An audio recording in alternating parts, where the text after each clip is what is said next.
Sampai satu buah kitab. Buah kitab betul dia nak ada. Betul. Betul. Jaga kau dia. Kita mula balik. Itu sikit sangat baca ya Allah. Tu noh sayang. Bang tak ganda. Firdaus juga yang pi tu pun.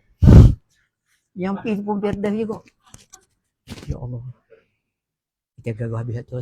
Habis tu alhamdulillah. Mau depa tak pandai lagi pun nak baca. Kena pandai juga.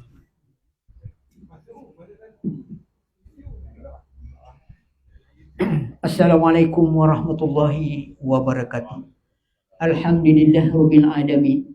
Wassalatu wassalamu ala asyrafil anbiya wal mursalin wa ala alihi wa sahbihi ajma'in.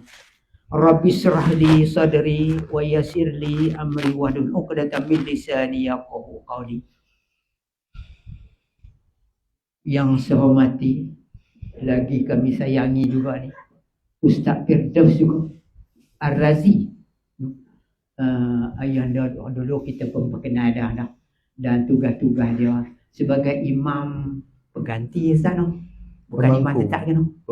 Pemangku no. Tak tetap lagi imam ni bias, dia tak tetap lagi pemangku. Tapi pemangku pun mungkin satu masa dia bukan kata pemangku je. Gitu. Mungkinlah dapat kat dia dah. Orang sana duk nampak dia dah. Bukan nampak orang dia dah. Sebab kebaikan tu. Dan juga malam ni siri yang kedua apa tu? Siri yang kedua ataupun sesi yang kedua dia mai kat kita untuk menyampaikan ilmu kepada kita.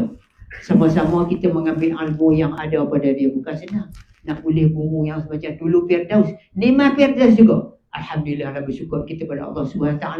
Semoga ilmu yang dia sampaikan kita menjadi keberkatan kita bersama. Sama-sama kita. Dan juga malam ni saya bawa kitab tu, yang Firdaus tu baca juga. Hadis ni, maka malam ni dia kena baca kitab ni juga. Sebab kami dah ada kitab ni. Merugikan saja tak ada nak baca lagi. Malam ni Firdaus tu juga. Firdaus lain sikit nama. Tu dia akan menyambut kitab ni. Sama-sama lah. No. Kita mengambil ilmu sebagaimana saya kata tadi. Orang nak menyampaikan ilmu kasih. Dan juga jaduan kita no, Fadhil, jaduan kita ni dia dekat no. Dia dekat. Malam kemarin no dia tapi dekat lagi bagus no. Lagi mata tiap malam lagi bagus. Teruk sangat aku mata tiap malam ni kita tak nak nyawa. Benda saya pun tak bersemah banyak kita bagi kat ustaz kita. Banyak masa dia bersemah ustaz dengan segala hormat, dengan segala satu lagi ustaz. Depa ni setengah-setengah bersemah. Ustaz kena bagi masa kat depa ataupun dekat nak sudah. Depa tu suka tanya orang tu bukan tak tahu. Hak mana depa tak faham depa tanya ustaz bagi peluang kat depa ustaz. Sekian terima kasih. Dengan segala hormat saya mempersilakan ustaz. Hak tu ustaz ada kat ustaz. Subhanallah. Alladzi la ilaha illa huwal hayyul qayyum. Assalamualaikum warahmatullahi wabarakatuh. Waalaikumsalam. Bismillah, alhamdulillah, wassalatu wassalamu ala rasulillah wa ala alihi wa sahbihi wa man nasarahu wa walah. Qala Allah Ta'ala, a'udhu billahi minasyaitanir rajim. Ya ayyuhalladzina amanu taqullaha haqqa tuqatih wa la tamutunna illa wa antum muslimun. Sadaqallahul azim. Wa qala an-nabiy sallallahu alaihi wa ala alihi wa sahbihi wa sallam, kullu ummati yadkhuluna al-jannata illa man aba. Qalu ya Rasulullah wa man yaba? Qala man ata'ani dakhala al-jannah wa man asani faqad aba, atau kama qala sallallahu alaihi wa ala alihi wa sahbihi wa sallam. Alhamdulillah, terima kasih Tuan Imam kita, seluruh jawatan kuasa Surau Al-Ikhlas, Kampung Baru, Ulu Melaka. InsyaAllah bagaimana yang kita bincangkan hari itu, hari Rabu minggu pertama. Tapi dengar kata tadi dia jambak sikit. Kalau kita nak tukar, kita hari Rabu jugalah. Hari Rabu juga kalau nak tukar. Hari Rabu minggu terakhir kan. semak tengok bertemu Nanti. tak dengan sabar-sabar punya jadual. InsyaAllah. Nah, Nanti kalau nak bagi berselang sikit. dia. Nah, boleh insya-Allah. Hari Rabu juga. Karena hari Rabu ni jadual saya di Masjid Bayah setiap minggu. Demi nak memberi ruang kepada surah Al-Ikhlas, kita kosongkan satu slot. Di mananya di minggu-minggu yang lain saya di surau di Masjid Bayah. Satu minggu daripada sebulan, hari Rabu akan berada di surau ini insya-Allah. Baik, jadi yang kita dah bincang hari itu secara ringkasnya, kita akan baca 2 kitab. Tapi janganlah takut. Baca 2 kitab saya ni saja. Dengar kata baca 2 kitab 9.5 apa Ustaz? Monti. Dah, padam-padam patut ya. Agak-agak insya lepas sikit-sikit tu kita berhenti dah lah. Esok pelan kita jemu, kita berhenti sama dengan masuk tu insya ya. Baik, yang pertamanya kita akan baca kitab hadis 40 Arba'in An-Nawawi. Hadis 40 Al-Imam An-Nawawi rahimahullah. Ya. Ada satu saja ke ataupun pakat ada? Ada pakat ada. Bukan satu tu. Cuma malam ni tak bawa. Saya tu jauh Ustaz, nak orang lain rumi. Baik. Jadi cuma kaedah pembacaan saya ni lain sikit. Kita akan baca hadis satu demi satu. Tapi dah kerana kita baca 2 kitab, kita baca satu malam satu hadis lah. Setelah kita terang kita explain lah, kalau bahasa orang di kampung baru ni, semua pun kampung baru. Explain lah. Setelah kita kata sabar sikit apakah kepahaman daripada hadis tu, kita akan masuk kepada pembicaraan kitab yang kedua, buku yang kedua, Tauhid. Jadi saya pun bukan nak gempak tahu mana sangat Tauhid ni, sekadar asas pengetahuan dan pengenalan abang kita lah. Kemudian pelan-pelan lah esok dah khatam, kita mungkin naik tingkat demi tingkat. Kalau bagaimanapun untuk kitab Tauhid, kalau kata kitab ni dah ada, pada pertemuan yang akan datang minta semua pakat bawa lah. Cari mana duk berabuk tahu mana lah. Takkan duk atas kabinet dapur lah bah. Punya tak tahu nak letak tahu mana, lemari penuh. Kan? Jadi gabur-gabur bagi merelap balik tu. Bawa mai insya-Allah. Saya akan baca satu hadis. Kemudian untuk ilmu, untuk tajuk yang kedua, Tauhid. Saya pun tak ada berapa banyak sangat cetakan saya ni. Tinggal dalam berapa buah saja. Saya tak cetak semula lagi. Ada dalam 9 buah saja. Jadi kalau perlu lagi nanti kita cetak semula. Ataupun yang lebih baik lagi, siapa-siapa yang ada dah kitab Tauhid di rumah, tak usah membazir. Bawa mari, kita janganlah bawa ambil semua. Satu lah dalam banyak-banyak tu. Tahulah orang di sini alim Tauhid belaka pun. Saat ni segala ada dalam lemari tu, bab Tauhid dia ambil semua boleh lah. Tak lah, mana satu daripada koleksi kita. Yang ada di dalamnya perbincangan tentang Tauhid sifat 20 tu. Kalau kita nak tak dalam bahasa mudah, yang ada bincang tentang sifat 20 tu, bawa mari masing-masing. Tak gaduh kita beli hak baru lagu tu. Tak gaduh kita beli hak baru, keluar duit pula, yang mana ada dah. Kalau yang tak ada lagi, boleh pakai buku saya ni lah. Jadi minta tolong bedak sikit. Boleh tolong tak? Boleh. Boleh. Pemain Ustaz. Masa tubuh tak nak tengok. Ambil kat Nelly. Ambil kat Nelly. Dia bagi. Yang ni pun ada, dan untuk hadis 40 saya ada lebih. Yang ni yang saya punya 3 buah ya. Yang saya cetak khas untuk baca di Masjid Kedah dulu ni. Dah khatam dah, tapi ada 3 buah ekstra. Ni siapa yang tak ada lagi yang ni, yang di rumah. Tapi yang ni katanya Jawi, yang di rumah kita masing-masing Rumi bukan? Yang saya Rumi insya-Allah. Jadi siapa yang nak yang ni pun boleh, ada 3 buah saja, hadis 40. Jadi kita akan baca satu hadis, kemudian kita akan masuk dalam bab Tauhid insya-Allah. Baik. Bismillahirrahmanirrahim. Yang pertamanya ialah kitab yang pertama kita hadis 40 Al-Imam An-Nawawi rahimahullah. seorang imam, seorang yang merupakan dikenali umum kealimannya, Imam Nawawi rahimahullah, salah seorang ashab di dalam mazhab Syafi'i. Salah seorang ulama ulung di dalam mazhab kita, mazhab Asy-Syafi'i. Dia dikenali sebagai seorang yang alim lah. Tetapi dia mengarang sebuah kitab dalam banyak-banyak kitabnya, iaitu salah satu masyhur ini kitab 40 hadis. Matan Al-Arba'in An-Nawawi rahimahullah. Kenapakah alim ulama kita menyusunkan kitab-kitab hadis dengan jumlah angka 40? Ini satu perkara yang kita nak, satu ilmu untuk kita hari ini. Karena ada di dalam hadis Nabi sallallahu alaihi wasallam, Nabi sallallahu alaihi wasallam sebut, man hafiza ala ummati 40 hadisan. Barang siapa yang mempeliharakan bagi umat aku 40 hadis. Siapa yang menjaga, siapa yang menyampaikan akan hadis yang jumlahnya 40, tentang urusan min amri diniha, tentang urusan agama.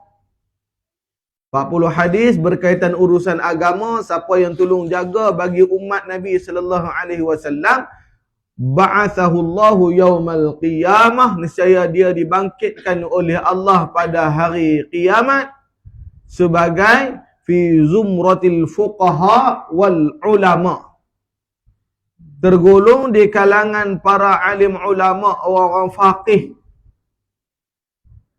orang yang menghimpunkan 40 hadis, memelihara, menjaga, menyampaikan, menyebarkan kepada umat Nabi sallallahu alaihi wasallam, yang mana 40 hadis itu berkaitan dengan urusan agama.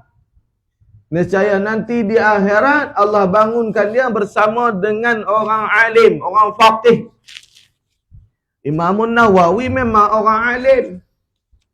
Kalau dia tak tulis kitab hadis 40 pun dia akan bangun bersama dengan orang alim dah. Kalau kita tengok pada kriteria dia, ciri-ciri dia. Tetapi inilah keadaan dan sikap orang-orang alim, tidak menganggap diri alim. Berharap saja tergolong dalam kalangan orang alim. Kita ini, bukan kita sini lah, di Zimbabwe mana tau. Ada berasa alim sangat dah. Contohlah, kan sungguh lah.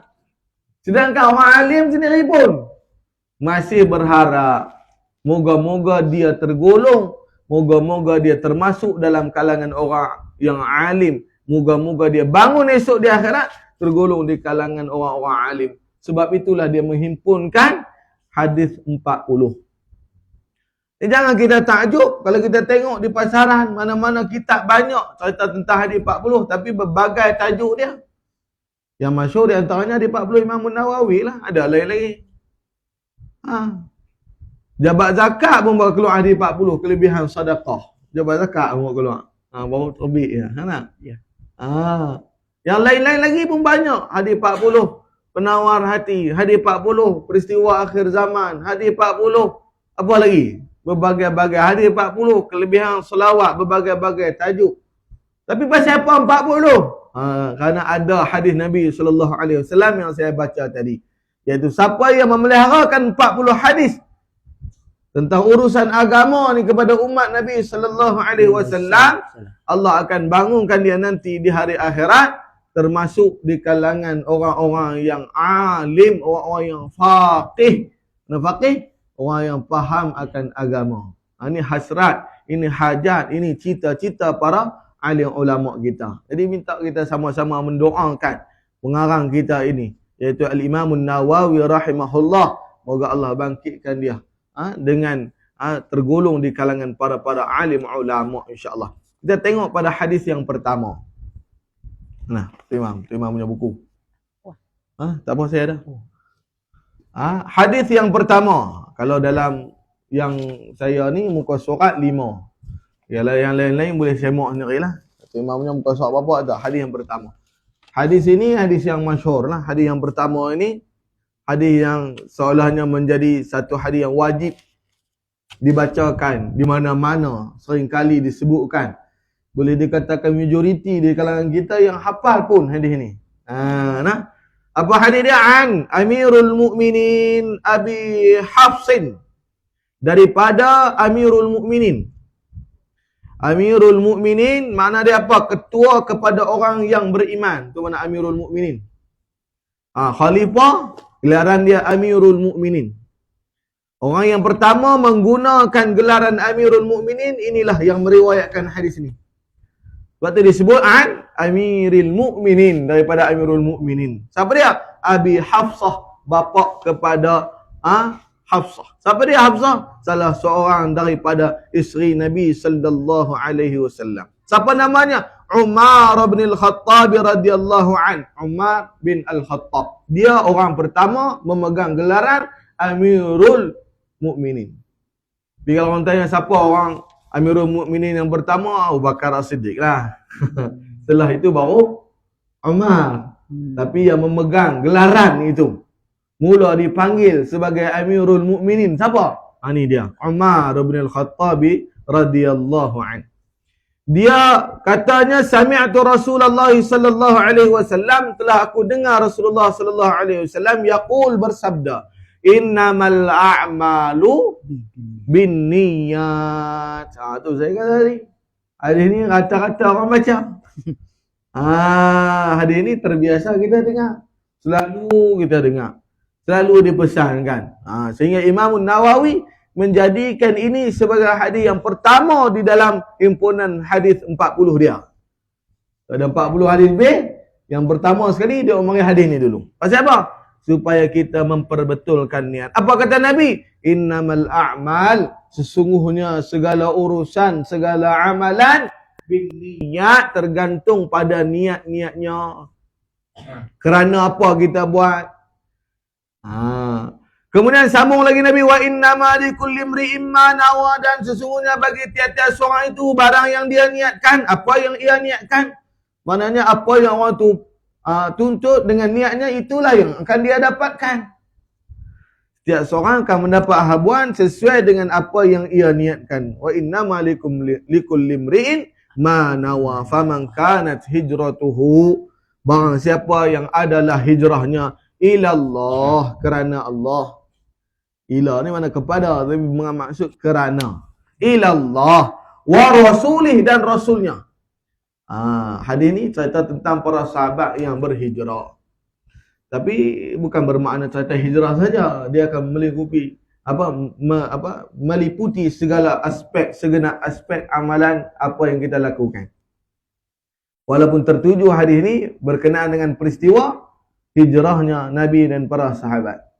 Nabi ingin membetulkan niat di kalangan para sahabat. Nabi kata, barang siapa yang adalah hijrahnya kerana Allah dan Rasulnya, fahijratuhu ilallah wa rasulih, maka adalah hijrahnya itu kepada Allah dan kepada Rasulnya. Ini dia akan mendapat ganjaran daripada sisi Allah, syafaat daripada Rasulullah sallallahu alaihi wasallam. Wa man kanat hijratuhu lid-dunya yusibuha, dan barang siapa yang berhijrah ia kerana dunia yang nak ia capai, yang nak ia miliki, aw imra'atin yankihuha, aw fi riwayatin yatazawwajuha, ataupun dia berhijrah kerana perempuan yang ingin dia nikahi, ingin dia kahwini, fahijratuhu ila ma hajara ilaih, maka hijrahnya itu ialah kepada apa yang ia hijrahkan. Mana dia tak mendapat apa-apa di sisi Allah dan Rasulullah sallallahu alaihi wa ala alihi wa sahbihi wasallam. Ini satu hadis yang pertama Al-Imam Nawawi rahimahullah membawa kepada kita untuk kita bermuhasabah. Nah, keadaan di mana Nabi sallallahu alaihi wasallam membetulkan niat para sahabatnya, kerana ada di kalangan mereka yang berhijrah dengan niat untuk mendapatkan habuan dunia ataupun nak dikahwinkan dengan mana-mana perempuan yang mereka cinta. Maka Nabi membetulkan niat mereka. Jangan kita niat dengan tujuan itu. Sebaliknya, niatlah kerana Allah, kerana Rasulullah. Itulah kita pun mari mengaji ni. Kenapa? Pasal apa yang kita mai ke menasah ni, surau ni? Kerana Allah, kerana Rasulullah sallallahu alaihi wasallam. Barulah kita akan dapat Allah dan dapat Rasulullah. Yang ni dapat apa? Ridha Allah dan syafaat Rasulullah sallallahu alaihi wasallam. Kata almarhum ayahanda saya mengaji ni, niat kita semata-mata tulus, ikhlas kerana Allah. Sekalipun untuk pandai, dia kata. Maknanya bukan pun untuk pandai. Bukan suruh mengaji jadi bodoh. Cari kita pun mana mengaji. Dan maknanya, kita mengaji kerana Allah. Biar mengajilah bertahun-tahun tapi tak masuk kepala pun duk mengaji situ. Kalau kita mengaji kerana nak pandai, 2-3 kali main mengaji, dia rasa pandai, dia main lagi mengaji. Dia tak main lah, dia rasa pandai. Dah, aku pun boleh horai, dia kata. Takkan ustaz tu horai. Nampak, dia main. Bukan dia main kerana Allah. Bukan dia main kerana Rasulullah. Dia main kerana nak pandai. Dan 2 kali dan 3 kali dia bersyarah pula lepas tu. Nampak? Bukan kerana nak jadi baik sekalipun. Main dan 2-3 kali dia berasa baik dah. Dia tak main dah mengaji. Jadi kita mari ni kerana Allah. Abuan pandai tu Allah nak bagi. Alhamdulillah. Jadi baik Allah nak bagi. Alhamdulillah. Bukan kita suruh main mengaji jadi jahat pula. Misalnya faham. Abang kata niat nombor 1 kita nak dapat ridha Allah. Nak dapat syafaat Rasulullah sallallahu alaihi wa ala alihi wa sahbihi wa sallam. Begitu hadis yang pertama yang dibawakan oleh Imam Nawawi kepada kita. Mari kita sama-sama memperbaharui niat kita. Apa saja amalan yang kita lakukan, apa saja pekerjaan yang kita lakukan, apa saja perbuatan yang kita lakukan, biarlah kerana Allah, juga kerana Rasulullah sallallahu alaihi wasallam. Habis hadis yang pertama. Nanti kita sambung lagi pada pertemuan yang akan datang pula. Baik, kita tengok pula tauhid. Muka surat 101 tauhid. Pendahuluan. Bismillahirrahmanirrahim. Boleh syarah juga Bismillah ni. Tapi saya tak mau bagi panjang. Karena tak lagi syarah dekat bawah saja pun jenuh. Berminggu-minggu, berkali-kali, berhari tak habis-habis lagi nak. Tapi sikitlah yang kita nak sebut pada Bismillahirrahmanirrahim ini adalah satu kalimah yang sangat istimewa. Tak jumpa di mana-mana kita dalam percakapan, dalam ucapan, kita akan mulakan ucapan ataupun kalimat kita dengan perkataan dengan, tanpa ada huraian sesudahnya.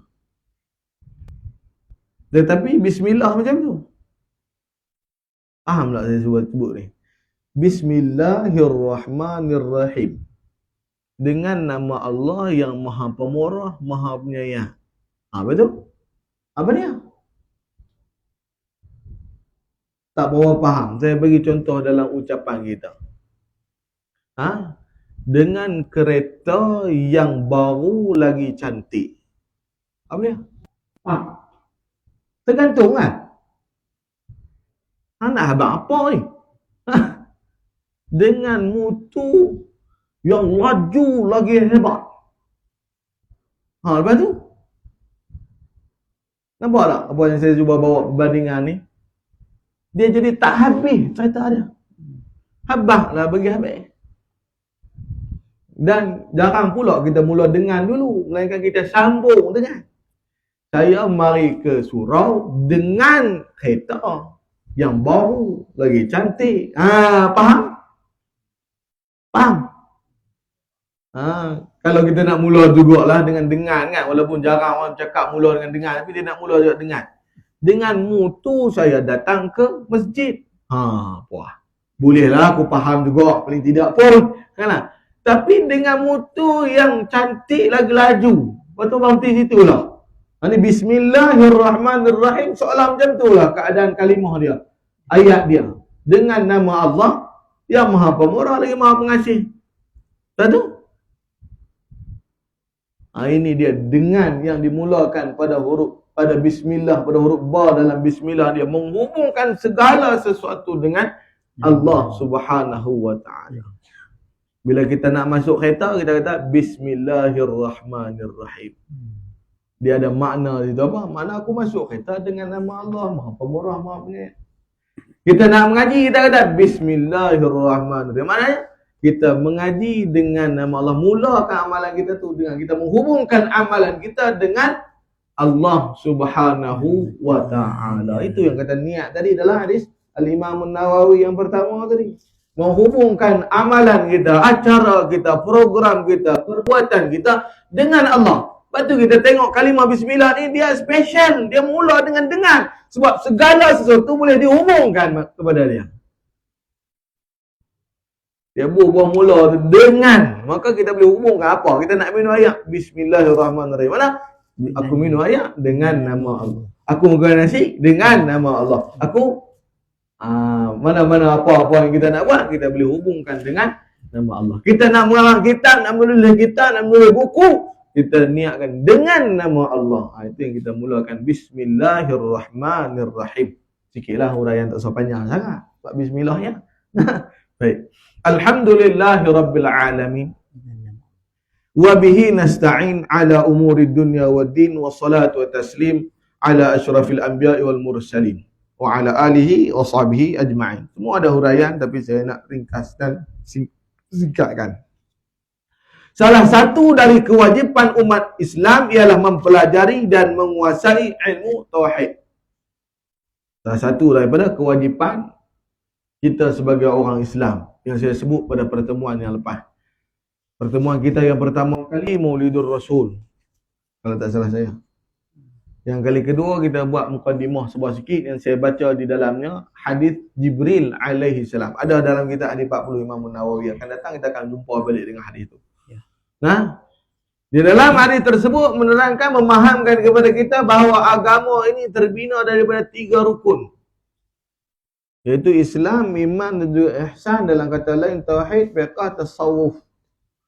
Jadi salah satu komponen yang ada di dalam agama ini apa? Tauhid. Tidak dapat tidak kita kena kuasai, tidak dapat tidak kita kena mengaji. Walaupun kita tak mau jadi tu imam, walaupun kita tak mau jadi tu bilal, walaupun kita tak mau jadi qadhi, walaupun kita tak mau jadi apa nama, tak kira lah.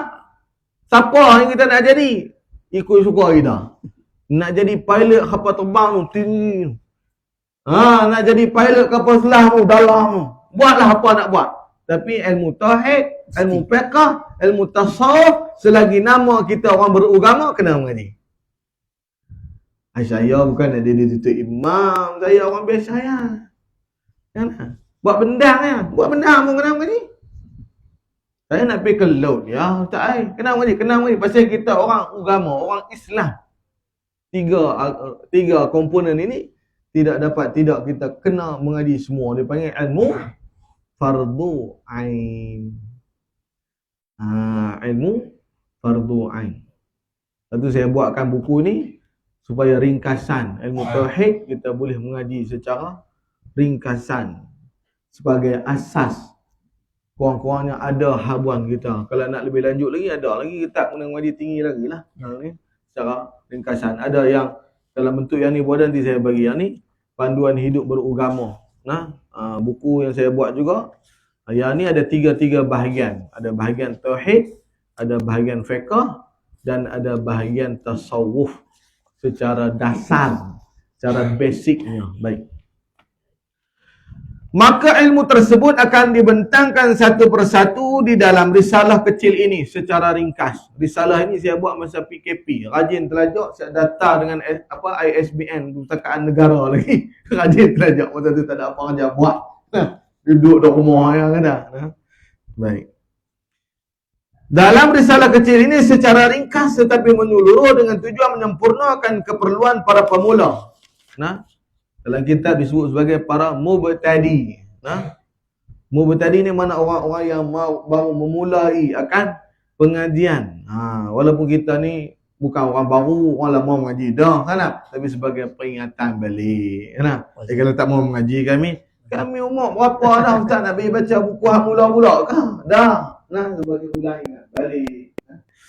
Dengan bahasa yang mudah dan mampu dikuasai oleh orang awam, mudah-mudahan sempurnalah kewajipan atas kita, insya-Allah. Itu tujuan daripada saya kerana membuatkan buku ini.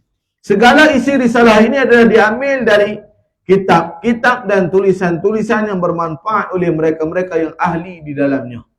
Mana bukan saya mengkarang ke diri pun, mana kita mengambil rujukan daripada para alim ulama kita. Dipohon keampunan dari Allah atas ketergelinciran, kesilapan dan kekurangan dalam risalah ini. Jika dikurniakan ganjaran atas usaha kerdil ini, ia aku niatkan buat ayah dan ibuku yang mengajar dan mendidik serta membimbing diri ini sejak kecil sehingga dewasa, kepada isteri, anak-anak, juga kepada para guru-guru yang mulia dan alim ulama yang mutaqaddimin. Mana mutaqaddimin terdahulu, mutaakhirin yang kontemporari yang semasa, yang mewariskan mutiara-mutiara yang berharga kepada masyarakat awam, khususnya diri penulis yang dhaif ini. Kepentingan belajar ilmu tauhid. Siapa nak kena mengaji ilmu tauhid? Nah, soalan dia tanya. Tauhid adalah asas yang paling utama dalam kehidupan beragama.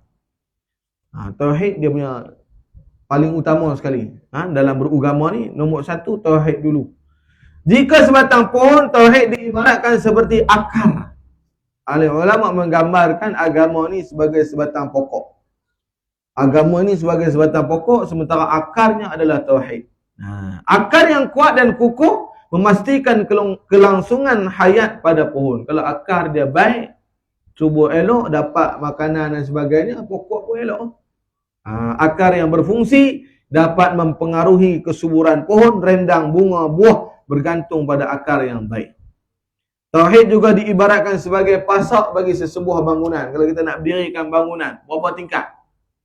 20, 30, berapa puluh, ratus-ratus, buat tak apa. Tapi pastikan pasak dia kemas dulu. Piling dia kukuh dulu. Barulah kita boleh naik berdiri tinggi-tinggi bangunan. Untuk memastikan keteguhan binaan sesebuah bangunan, pasak perlu dipastikan kukuh terlebih dahulu. Memasak pasak melalui proses yang sukar, jentera yang besar, bahan yang sebenar dan memakan masa serta perlu bersabar. Begitu juga ilmu tauhid. Jadi dalam kehidupan beragama ni, tauhid tadi sama ada diumpamakan dengan akar bagi pokok. Kalau kita cantah dahan, ranting, cabut bunga, buah, tak apa. Dahan, ranting, berganti. Buah tumbuh semula, bunga begitu juga. Tapi kalau kita cantah akarnya, bunuh akar, terus nak bunuh pokok ni, gerak ranting berapa payah-payah, racun akar saja, maka habis batang pokok akan musnah. Begitulah dalam hidup beragama ini, kalau orang rosakkan tauhid kita, habis semua. Dahan ranting ni diumpamakan dengan ibadah, buah bunga ni diumpamakan dengan tasawuf. Semua ni lahir daripada akar yang baik tadi. Kalau akar itu baik, dahan ranting semua tu dia buat besar. Buah bunga pun banyak, subur. Tapi kalau akar tadi diracun ataupun tempat dia sempit, tak cukup barang dia nak makan, air dia tak jumpa dan sebagainya, maka habis layu pokok itu tadi. Begitulah. Kalau kita nak buat bangunan yang tinggi-tinggi supaya tak roboh, supaya kekal dia berdiri tegak, maka pasak kena kukuh. Begitulah kita di dalam beragama. Kalau tauhid kemas, ibadah dia cantik, tasawuf dia cantik. Tapi kalau tauhid dia longgang, tak tahu Allah, tak kenal Tuhan, tak tahu Allah Ta'ala, maka macam mana dengan ibadah dia? Lebih teruk lagi. Begitu juga tauhid perlu melalui proses yang sukar, guru yang ahli ilmu dan kaedah yang sebenar untuk menguasainya. Sebab itulah ilmu tauhid ni bukan satu perkara yang mudah juga nak faham. Beban juga, berat juga, sulit juga. Tapi kenapa kita sanggup membebankan otak kita untuk masalah dunia?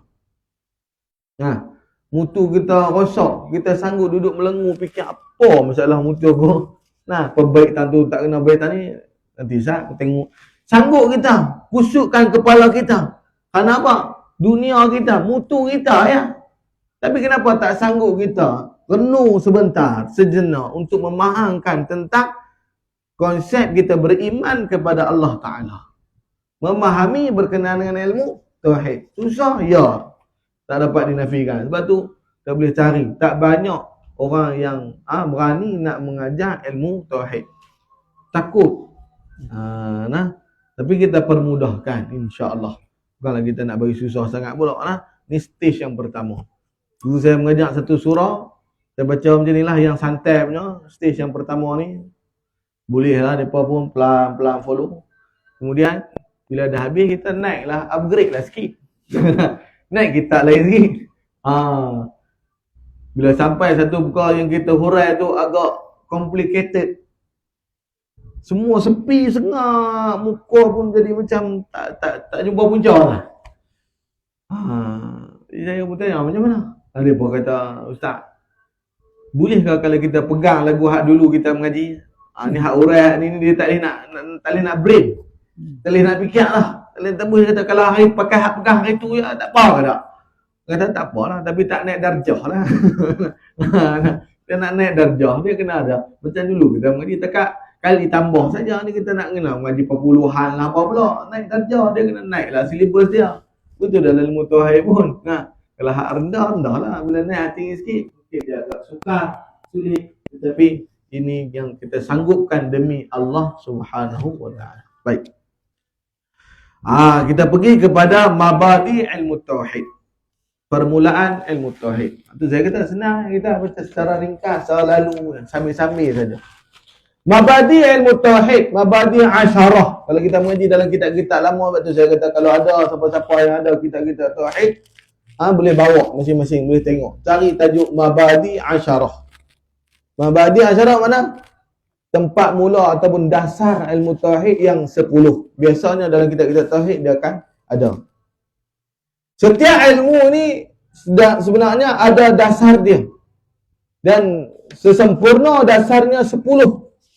Apa pun ilmu. Ilmu fiqh ada 10 dasar dia. Ilmu tasawuf ada 10 dasarnya. Ilmu faraid ada 10 dasar dia. Apa pun ilmu. Ada 10 dasar yang utama. Poin utama dia, dasar dia dipanggil. Ataupun disebut dalam bahasa dia mabadi. Mabadi ni tempat mula. Ada 10 mabadi asyarah. Tetapi tak kesemua ilmu membincangkan sampai 10. Disebutkan dalam syair bahawa kalau kita mengetahui sebahagian daripada 10 itu memadai.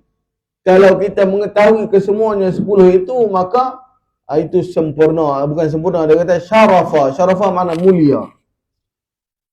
Kalau kita tahu sebahagian saja apa kita tahu. Tajuk kita mengaji apa? Ilmu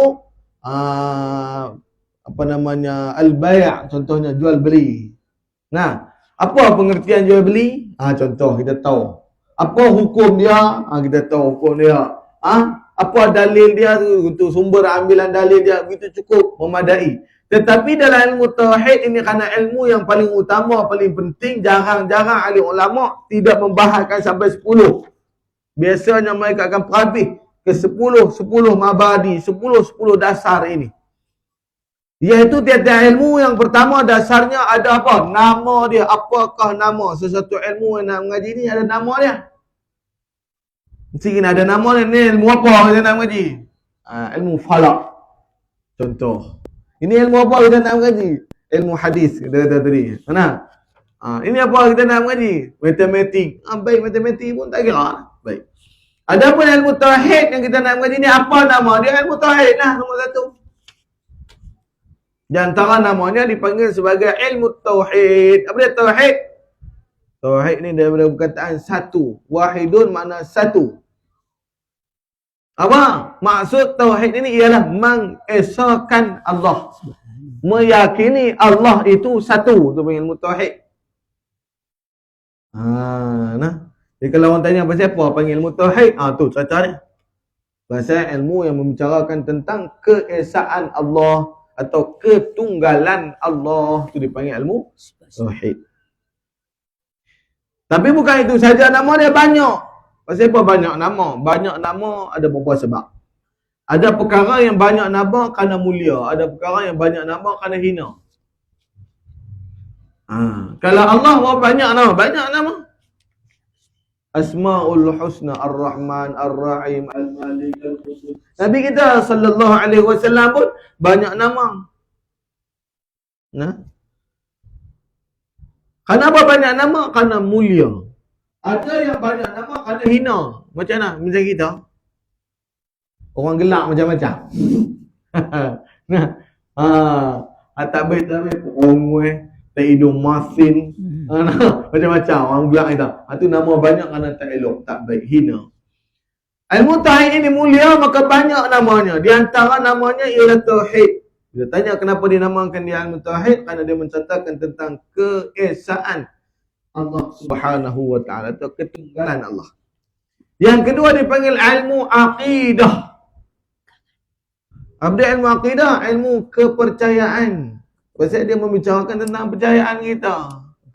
Ilmu tauhid ni membicarakan tentang perkara yang dalam hati kita. Kita percaya kat apa? Itu aqidah. Kepercayaan ataupun pegangan. Tapi ni apa? Majaz akli kita istilahnya. Bukan pegangan, pegang dengan tangan lah. Mana pegangan ni? Pegangan hati. Nak faham baik? Jangan sebut pegangan ya. Dia nampak tangan situ lah. Baik. Ilmu akidah. Selain daripada ilmu akidah, dipanggil ilmu kalam. Ilmu kalam. Ilmu tauhid dikenali juga dengan nama lainnya sebagai ilmu kalam. Kenapa dikenali ilmu tauhid ini sebagai ilmu kalam? Karena ilmu tauhid ini digunakan untuk debate. Kalam, berkata-kata. Kalam ni mana perkataan, kata-kata.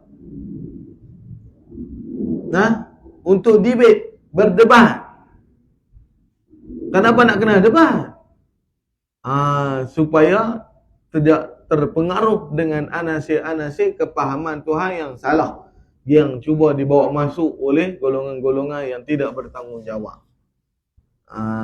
Jadi datangkan hujah, menolak pahaman-pahaman, menolak da'iyah-da'iyah yang tidak selayaknya bagi Allah. Jadi dia nak kena ada hujah. Itu dia nak kena ada dalil. Dalil akli, dalil nakli, dalil daripada sudut akal, dalil daripada sudut Quran. Apa dia? Jadi menolakkan hujah yang salah, yang cuba disandarkan kepada Allah Subhanahu wa taala. Sebab tu dipanggil ilmu kalam. Kerana nama lain, pasal apa dipanggil ilmu kalam? Kalau kata pada kenyataan yang lain, ada ulama menyatakan bahawa kerana di dalam ilmu ini, kita mengaji ilmu tauhid ni, orang kampung kata ilmu sifat 20 ni, kan ada satu sifat namanya sifat kalam.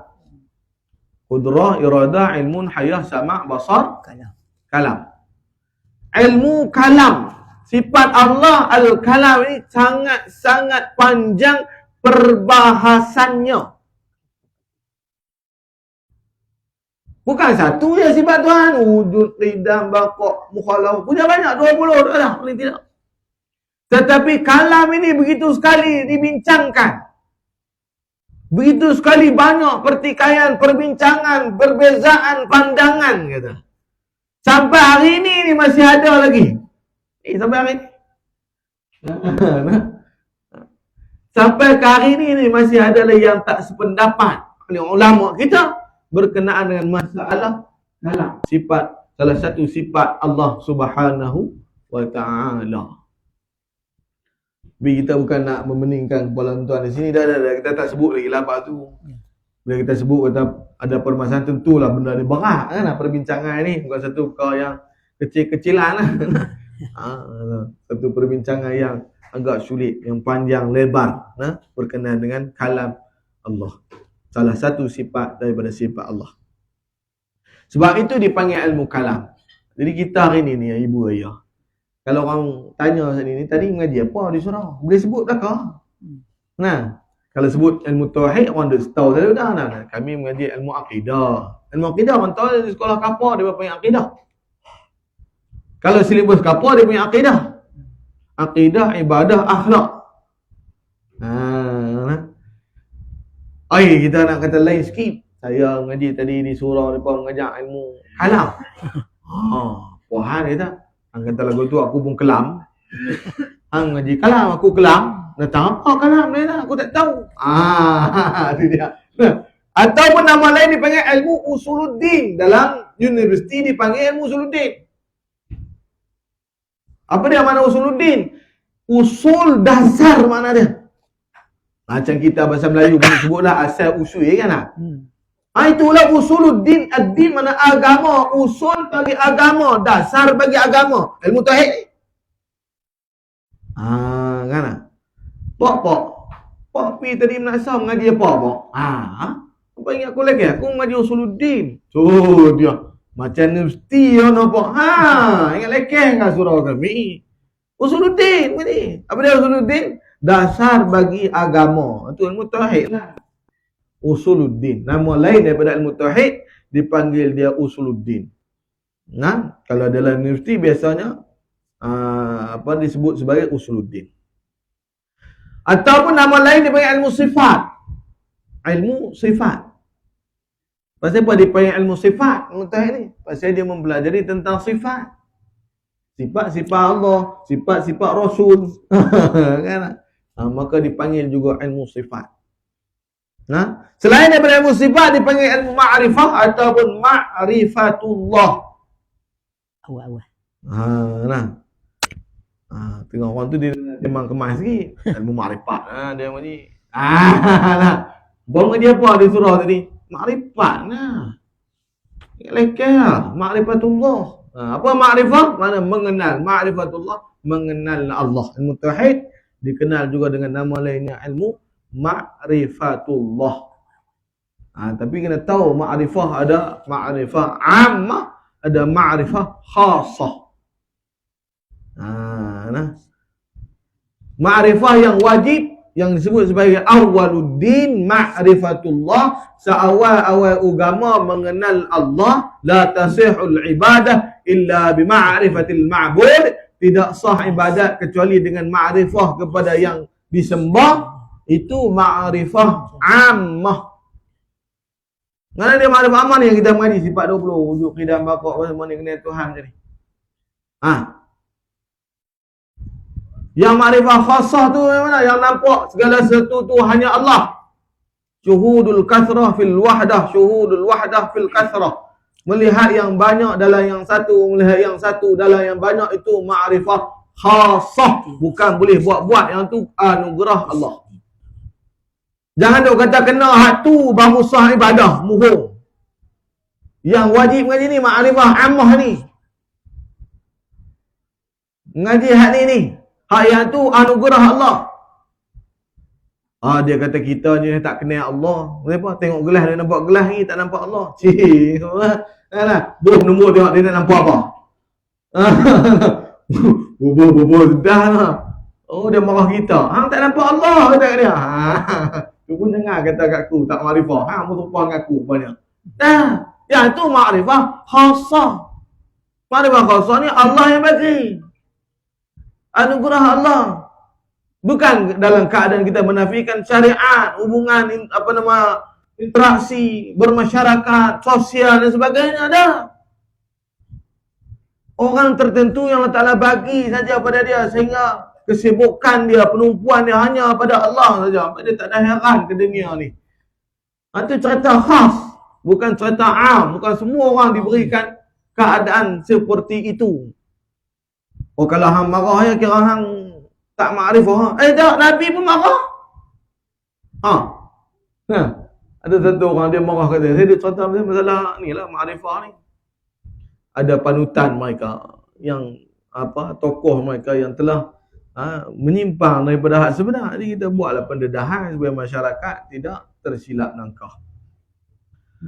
Satu kali lama lah cerita video tu pun lama lah saya buat, tapi baru-baru ni baru ada pihak yang hubungi saya, geng mereka tu lah. Moga-moganya dia pun baru jumpa apa video tu.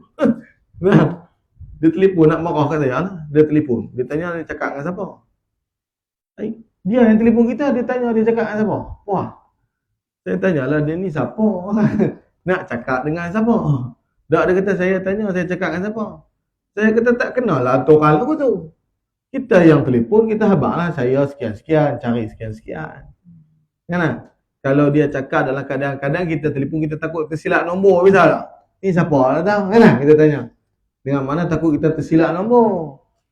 Jadi sebenarnya adab dia tak baik lah. Kita yang nak cari siapa. Kita kena habang lah saya cari sekian-sekian ni. Betul ke tak nombor ni? Lagu tu. Dia tak mau juga, dia kata. Saya nak tahu saya cakap dengan siapa. Kita dengan kalut dengan keluarga lah apa. Masa tu nak naik kabel kau bawa. Cuba bagi promosi apa. Tak lepas mundi orang ni lah. Tutup telefon lah. Payung. Lepas tu tengok dia telefon pula kali ni. Dia kata hak ni yang ma'rifah sebenar ni. Dia nak marah kita gitu. Rasulullah pun marah bila ditanya tentang puasa Rasulullah. Jadi marah ni bukan bermakna orang tu tak makrifah. Orang itu ada hubungan syariat dia. Mana dia?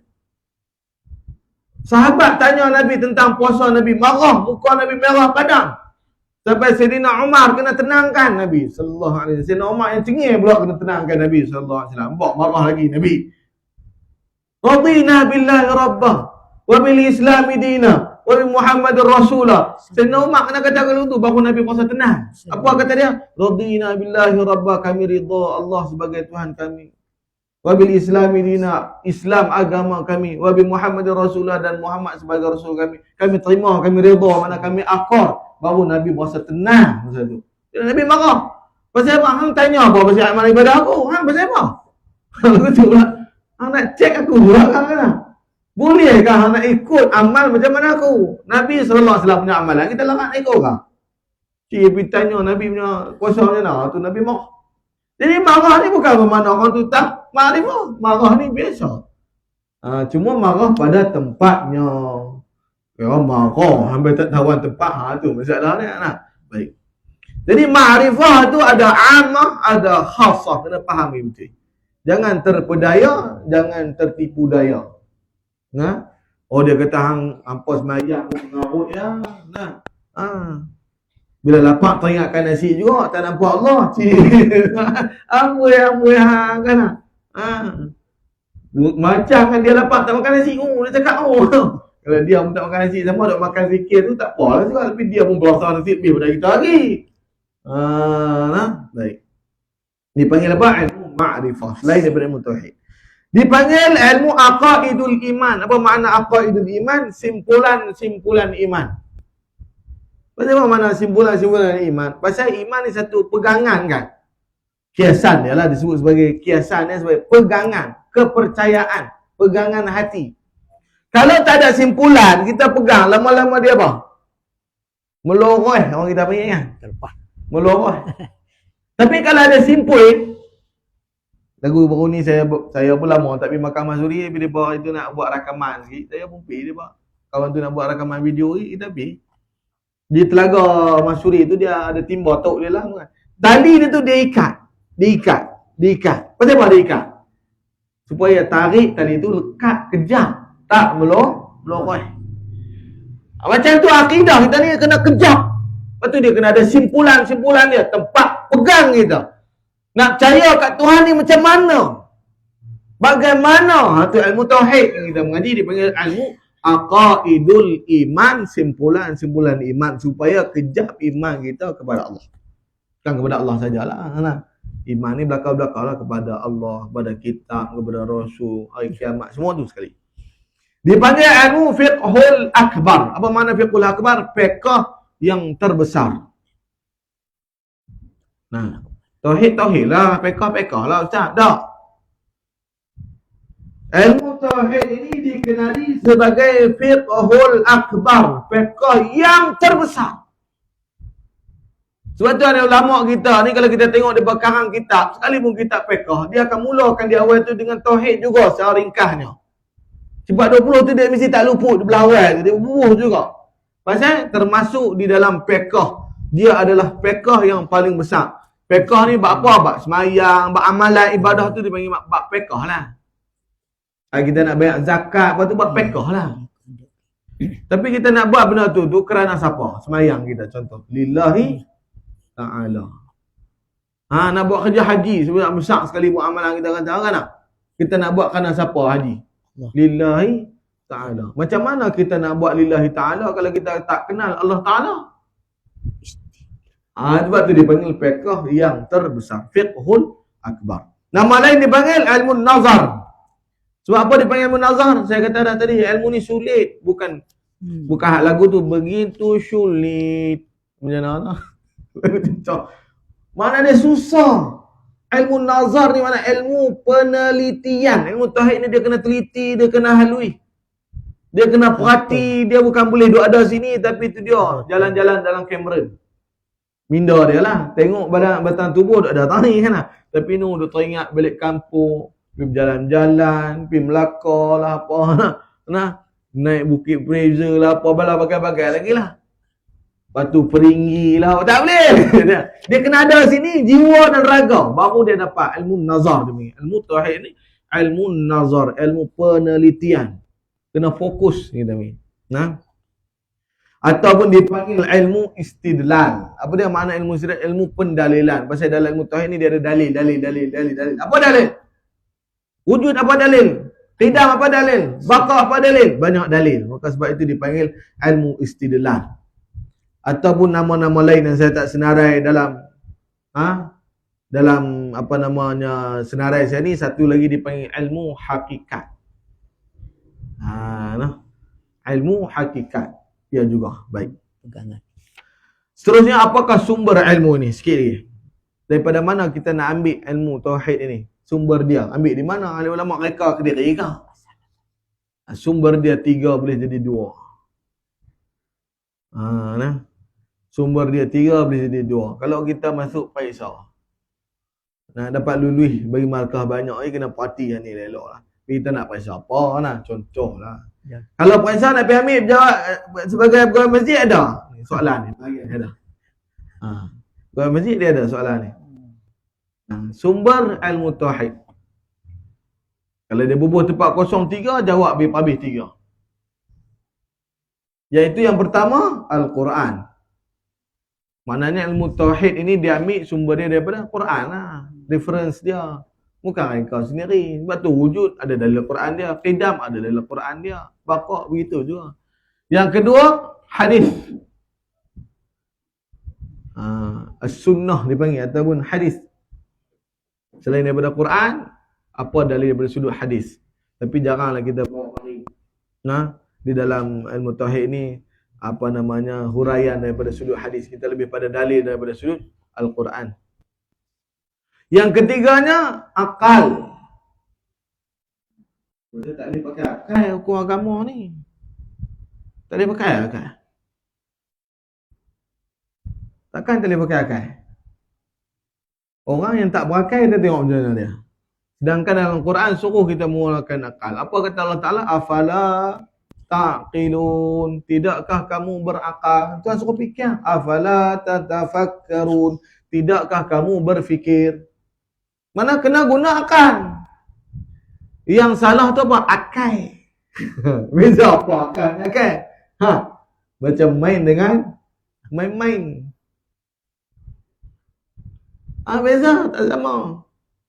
Kita tu akal banyak. Hang siapa tak semayang? Aku tu yang akal tu. Tu yang tak boleh. Bukan tak boleh guna akal. Tak boleh guna akal, tak kena, salah. Allah bagi mata untuk guna, Allah bagi telinga untuk guna, tangan kaki untuk guna, tenaga untuk guna, semua untuk guna. Allah Ta'ala bagi akal jangan guna. Puas. Suruh guna tapi bagi kena tempat dia. Fikir tentang kebesaran Allah. Bagaimana akal pun dapat tunduk patuh bahawa benar wujudnya Allah, qidamnya Allah, baqa'nya Allah, mukhalafatu lil hawadis, sebagainya sifat Allah Ta'ala lagi. Itu dalil akli. Akal. Itu 3. Kalau ditanya 2, sumber ilmu tauhid, sebut kepada dia dalil akli dan dalil naqli. Akli yang kita kata tadi adalah akal yang sejahtera. Sebab tu kita akan mengaji hukum akal. Mengaji hukum akal. Hidup dalam mana tapi menggunakan akal selalu tapi tak tahu hukum akal. Bila mana tak tahu hukum akal macam mana? Bila orang cerita Isra' wal Mi'raj. Dia kata Isra' wal Mi'raj ni adalah perkara yang tak masuk akal. Mampu. Lingkup majlis kita hari tu. Kalau yang tak masuk akal, perkara yang tidak akan boleh berlaku. Tu baru tak masuk akal. Akal tak boleh terima sama sekali. Tapi kita boleh terima dah Isra' Mi'raj. Boleh terima. Sebab benda tu bukan berlaku dengan kedrat manusiawi, tapi dengan kedrat ilahi. Mana akal terima lagi? Macam mana kita tak masuk akal? Itu bila tak mengaji hukum akal. Kaedah menggunakan akal. Macam ulama kata ada orang yang tak mengaji hukum akal, maka tidak adalah akal baginya. Ada akal tapi tak tahu guna lah maknanya. Ada cangkui tapi tak arti guna. Dia pakai hulu pula, dia pergi ketuk kat tanah tu. Pasal? Dia kata ni aku duk ketuk banyak kali tak jadi longkang pun. Ketua guna apa tu? Hulu. Elok hang pun. Kalau betul lah. Akal dah tapi tak tahu guna. Masalah juga. Baik. Akli satu. Yang kedua ni nakli. Nakli ni nakal. Yang dipindahkan. Dalam bahasa Melayu kita kata dinukilkan ya. Dinukilkan tu kan kita pindahkan daripada ayat Quran, daripada hadis. Itu dalil nakli. Nakli dan juga akli adalah sumber bagi ilmu tauhid. Nakli ada dua. Satu Quran, satu sunnah. Akli ni akal yang sejahtera. Ya? Baik. Apakah kandungan ilmu tauhid? Ilmu tauhid ini mengandungi kepercayaan kepada Allah Ta'ala dan Rasul-Rasulnya dengan dalil-dalil. Ada hujah-hujah ni mana, ada dalil-dalil dia. Ada apa sebab yang menyatakan kita kena percaya dengan Tuhan, yakin dengan Tuhan, kepada Rasul. Apa, pasal apa kita kata Tuhan kena bersifat begini, Rasul bersifat begini sebagainya. Untuk apa? Untuk mencapai i'tiqad, mana kepercayaan yang yakin dan kepercayaan yang teguh, yakni jazam. Sehingga kita tak orang kata apa, terkeluar daripada golongan yang disebut sebagai muqallid. Muqallid ini mana orang yang beriman secara ikut-ikutan. Nanti kita akan bahas apakah hukum orang itu dia beriman dengan cara ikut-ikutan. Mana dia tak tahu depa Tuhan wujud aku tak tahu. Depa Tuhan akidah aku tak tahu. Mana apa keadaan iman dia ni, dia terima ke? Tak diterima ke? Akan dibintangkan dalam perbincangan yang akan datang insya-Allah. Itu saja untuk malam ni.